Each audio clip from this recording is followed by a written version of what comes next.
Sehingga kita sebenarnya hanyalah alat yang Tuhan pakai untuk menghadirkan kerajaan Allah itu.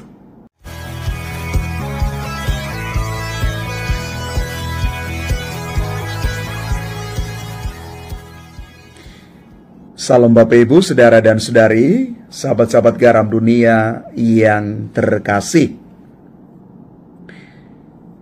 Kitab Kejadian sebagai bacaan pertama hari ini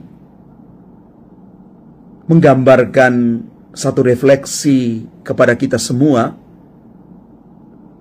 bagaimana kita mau belajar sebagai para pengikut Tuhan yang betul-betul diarahkan oleh Tuhan, dan kita mau belajar untuk menyembah Tuhan di dalam roh dan kebenaran itu. Dan di dalam perjalanan hidup manusia seperti digambarkan oleh kitab Kejadian, manusia ingin menyaingi Tuhan. Dengan kemampuan yang dimilikinya, manusia cenderung menyamakan dirinya dengan Tuhan. Akibatnya, Tuhan membuat mereka menjadi berserakan ke seluruh bumi. Nada yang sama kembali kita baca dan renungkan di dalam Injil Markus hari ini. Tidak ada gunanya orang memperoleh seluruh dunia, namun dia kehilangan nyawanya. Setiap orang yang mau mengikuti Yesus, dia harus menyangkal diri dan siap memikul salibnya.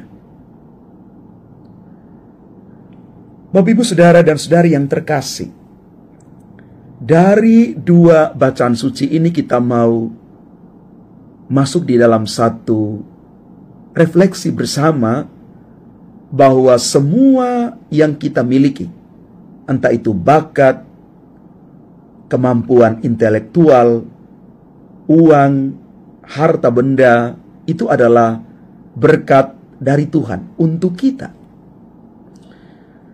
Tuhan memberi semuanya itu supaya membantu kita.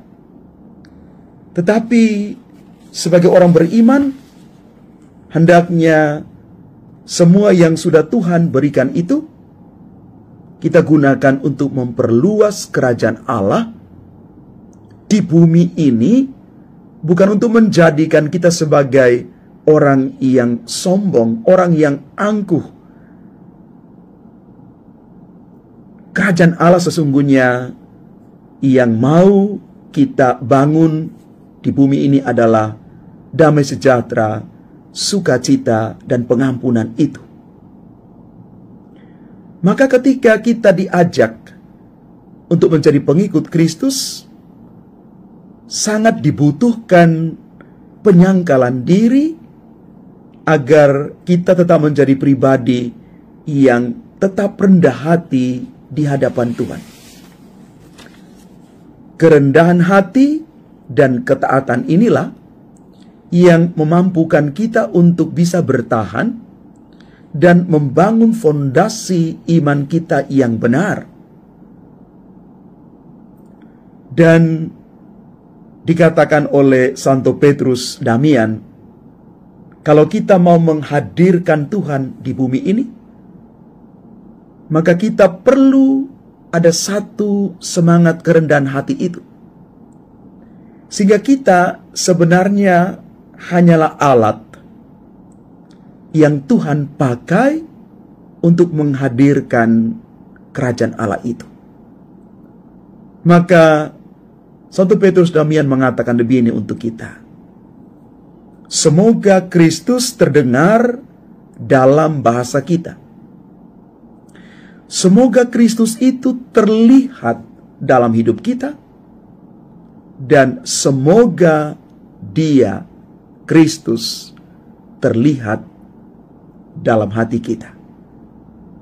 Mari Bapak Ibu, saudara-saudari yang terkasih, kita siap menjadi bentara Kristus di tengah dunia ini yang membawa kebaikan dimanapun kita berada.